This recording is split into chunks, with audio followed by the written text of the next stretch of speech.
This is Clarity Design, and we're going to have a quick look at the pen tool in Illustrator cs5.5 today. It's pretty much not changed over many years. It's not changed at all, really, and you can also find this tool in Photoshop, although the shortcuts are slightly different for it.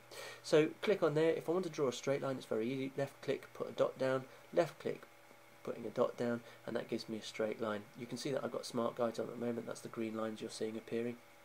Okay, so it tells me whether I'm vertical, horizontal, etc. So I can put those points in fairly easy. Now if I want to draw a curve, that's where people start to find it a little bit more difficult. If I click and drag without letting go of the left mouse button, then I get these tangent handles appearing, meaning it's a curve point. And these tangent handles go both directions, forward and backwards, and they're spread out evenly when you're drawing lines, so it's often the case that you have to go into the direct selection tool afterwards and make edits or changes to a line once you've drawn it. So the important thing is to get the points in the right place and worry about the curve in a minute or two.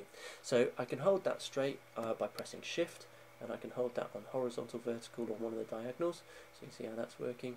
And when I'm happy, I can just let go of the left mouse button, and that will put the point into the centre. The line goes to the centre point.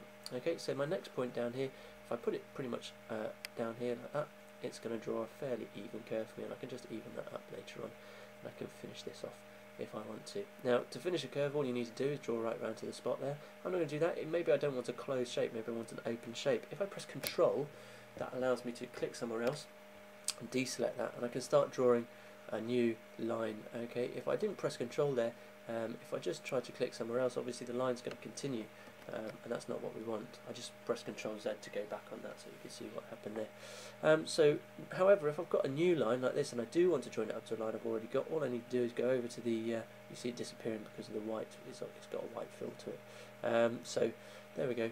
I can just join that dot up there, and it automatically attaches, and it's made that line one. Now if I want to, I can go to the direct selection tool. This is selectable by pressing A or by going over it here, and I can start editing and pivoting some of these pivot points. I have to remember that if I drag straight away, if I go and try and click and drag straight away, then it will pick up the whole of the line. I need to just select the point that I want and then move it around, and that gives me the movement that I need on the direct selection tool. If I want to add points in, you can see that underneath here I can add anchor points, I can delete them, and I can convert them.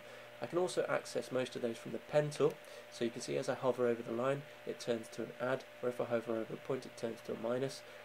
So we can add in and take out points like that. Now if I want to convert without going back to the menu, if I press Alt, then I can actually convert it to straight points, you can see there, or I can convert it by clicking and dragging out into curve points again. And that's pretty much it for the direct selection tool and the pen tool. Really useful tools for drawing accurate shapes. So give it a go and see whether you can get to grips with it.